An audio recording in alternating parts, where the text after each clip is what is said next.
It was winter in Munich when tragedy struck. As Manchester United football team returned from a European Cup tie on the evening of February 6, 1958, precisely at Munich airport, a British airplane coming from Belgrade stopped at the airport to refuel before continuing its journey to England. Despite warnings that the weather would be difficult and a snowstorm was imminent, the pilot attempted to take off twice but failed.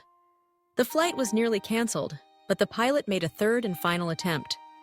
During the takeoff attempt from the runway, the plane reached the end of the runway and was unable to lift off. The aircraft veered off the runway, collided with the airport wall, and crashed into a nearby house. The world awoke to tragic news, the most devastating in football history, as the plane crashed at Munich airport, resulting in the death of 22 people, including players, team officials, and journalists associated with the club. And 8 of the club's brightest talents, the young Busby Babes, lost their lives. Despite the team's coach, Matt Busby, surviving, he remained in a serious health condition. Manchester United was devastated, its future uncertain, its very existence in doubt. The loss was not only of players, but of dreams, of a vision painstakingly built by manager Matt Busby, whose own life hung in the balance. Yet, within this crucible of grief, the seeds of renewal were sown. Matt Busby, defying the odds and the pain, emerged from the hospital determined to rebuild. With the steadfast support of his assistant, Jimmy Murphy, they formed a team of experienced players and won the cup in 1948. However, Busby refused to let the idea of the age of the players. Instead, he committed to nurturing new talent, placing his faith in youth and resilience. The Busby Babes became more than a team. They became symbols of hope, of what could be achieved, even after the cruelest setbacks. Busby's vision was revolutionary. He insisted on autonomy in coaching decisions, focusing on the long-term health of the club rather than fleeting success. Young players were brought into the fold, taught not just the skills of the game, but the values of discipline, teamwork, and perseverance. This philosophy would come to define Manchester United for generations. And, after a decade of rebuilding, Busby's faith was repaid in spectacular fashion. In 1968, after winning against the Portuguese team Benfica at Wembley Stadium in London in the UEFA Champions League final, with a score of 4-1 in front of a large crowd, Manchester United became the first English club to lift the European Cup, a moment of redemption and glory that echoed through the footballing world. Matt Busby was honored by the state and awarded the title of Sir. A statue of him is erected at Old Trafford Stadium. But the march of time brought new challenges. After Busby's era, the club endured a period of instability and struggle. Managers came and went, and the shadow of past greatness loomed large. It was in this crucible of adversity that another legendary figure would emerge, Sir Alex Ferguson. Appointed in 1986, Ferguson. Despite initial skepticism, he announced his first press statement stating that he will win the league title and achieve more titles than Liverpool. Ferguson's strict discipline, focus on youth development, and strategic signings led to a renaissance that transformed Manchester United into one of the most successful clubs globally. The rise of the class of '92, after winning the Youth Cup Championship against Crystal Palace with a score of 6-3, featuring legendary players like Ryan Giggs. The strong Welsh child, physically fast and resourceful, who was transferred from Manchester City. The second player was Nichy Butt, the strong and outstanding midfielder known for his defensive strength. The mischievous child, Paul Scholes, the master of mesmerizing passes. The Neville brothers and David Beckham is highlighted as a pivotal moment in the club's modern history. But the task for young players is not easy, especially when competing against senior players at that time.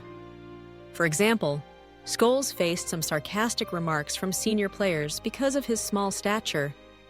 However, Ferguson's leadership style blended iron discipline with genuine care for his players' welfare. He demanded excellence, both on and off the pitch, and was unafraid to confront even the club's biggest stars when standards slipped. Yet, beneath this toughness was a keen sense of humanity, a willingness to support players through personal struggles. Central to Ferguson's vision was the revival of Manchester United's youth academy. He saw in the club's history a blueprint for future success, the belief that homegrown talent, developed and trusted, could carry the club to new heights. This philosophy bore extraordinary fruit in the emergence of the Class of '92, a group of young players who would become the backbone of United's most successful era. Ryan Giggs, Paul Scholes, David Beckham, Gary and Phil Neville. These names became synonymous with skill, determination, and a relentless will to win. They were joined by other key figures like Nicky Butt and the goalkeeper Peter Schmeichel, together forming a generation that reminded the world of the importance of patience, unity, and identity. Ferguson's trust in these youngsters, at a time when others doubted their readiness, proved to be one of his greatest masterstrokes. The culmination of this era came in the 98-99 season, where Manchester United won the Premier League, FA Cup, and UEFA Champions League, overcoming adversity and silencing critics. The video emphasizes Ferguson's leadership style, balancing discipline, personal care, and tactical brilliance, which made him an iconic figure in football management. The story closes by reflecting on Ferguson's legacy, his deep human connection with players, and the changing nature of football management in the modern era. The climax arrived in May '99 in the Champions League final against Bayern Munich. Trailing as the game entered injury time, United seemed destined for defeat. But in the dying moments, two heroes, Teddy Sheringham and Ole Gunnar Solskjaer, scored, turning despair into ecstasy. The club had achieved the impossible, winning the Premier League, FA Cup, and Champions League in a single, unforgettable season. The treble was not just a sporting achievement, it was a testament to years of vision, sacrifice, and collective spirit. Ferguson's reign was remarkable not only for its trophies, but for its longevity and adaptability. He managed generational change with rare skill, evolving tactics and squads to stay ahead in a rapidly changing football landscape. His approach to management, combining authority with personal connection, stood in contrast to the impersonal, business-driven ethos that would come to dominate the sport. As modern football grew more commercialized, with shorter managerial tenures and increasing involvement of agents and media, Ferguson's 26-year stewardship appeared ever more unique. He fostered a sense of family within the club, treating players as individuals while never compromising the standards that made United great. His legacy is one of leadership, unity, and unwavering pursuit of excellence. Reflecting on the club's journey, it becomes clear that Manchester United's greatness is rooted not only in its victories, but in its capacity to overcome adversity. The tragedy of Munich, the rebuilding under Busby, the Renaissance under Ferguson, all are chapters in a story defined by hope, leadership, and the enduring power of dreams. The Busby Babes and the Class of '92 are monuments to the belief that, with vision and resilience, even the darkest moments can give birth to the brightest triumphs. In the ever-evolving world of football, where change is constant and pressures unrelenting, the story of Manchester United endures a reminder that true greatness is built not just on talent, but on character, unity, and the courage to begin again.